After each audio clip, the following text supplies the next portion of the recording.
പരിയാരം കുടുംബാരോഗ്യ കേന്ദ്രത്തിൽ നിർമ്മിക്കുന്ന പുതിയ കെട്ടിടത്തിന്റെ ശിലാസ്ഥാപനം നടന്നു. എം വി ഗോവിന്ദൻ MLA ഉദ്ഘാടനം ചെയ്തു. നമ്മുടെ നിലവിലുള്ള തലമുറയെയും എല്ലാം ബോധവൽക്കരിച്ച് സാമൂഹിക പ്രവർത്തനത്തിന്റെ ഭാഗമാണ് ശുചീകരണ പ്രവർത്തനമെന്നും ശുചിത്വമില്ലെങ്കിൽ കേരളത്തിൽ മുന്നോട്ടേക്ക് പോകാനാവില്ല എന്നും നല്ല അവബോധം സൃഷ്ടിച്ചുകൊണ്ടുള്ള പണി നടത്തിയാലേ രോഗനിവാരണത്തിന് അടിസ്ഥാന സൗകര്യമായ ഈ ശുചിത്വ കേരളം രൂപപ്പെടുത്താൻ നമുക്ക് സാധിക്കും. അത് നമുക്ക് സാധിക്കും. കേരളത്തിന് അടുത്ത മാർച്ച് 30-ാം തീയതി ആകുമ്പോഴേക്ക് ആ ഒരു ലക്ഷ്യം കൈവരിക്കാൻ വേണ്ടി കേരളം ഒറ്റക്കെട്ടായി എല്ലാ മനുഷ്യന്മാരെയും ചേർത്തുകൊണ്ട് മുമ്പോട്ടേക്ക് പോകണം.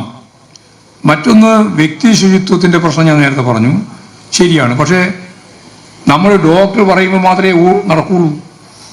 അതെ, ഡോക്ടർ പറയണം, കേട്ടാ എന്താ സ്ഥിതി, നിങ്ങൾ രാവിലെ നടക്കലുണ്ടോ, ഇല്ലെങ്കിൽ വൈകുന്നേരം നടക്കലുണ്ടോ, ഇല്ലേ നടക്കലില്ല. അപ്പോൾ ഡോക്ടർ പറയുകയാണ് ഇനി നടക്കണം എന്ന് പറഞ്ഞാൽ പരവര നടത്താൻ തുടങ്ങും. ഇല്ലേ, നടക്കൂലേ? അത് ഔഷധം കഴിക്കുന്ന പോലെ, മരുന്ന് കഴിക്കുന്ന പോലെയാണ് നടത്തം. ഇതാ നമ്മുടെ ഒരു അവസ്ഥ. അത് വ്യക്തിപരമാണ് ഞാൻ പറയുന്നത്. അപ്പോൾ നല്ല പോലെ നടക്കണം, എക്സസൈസ് വേണം.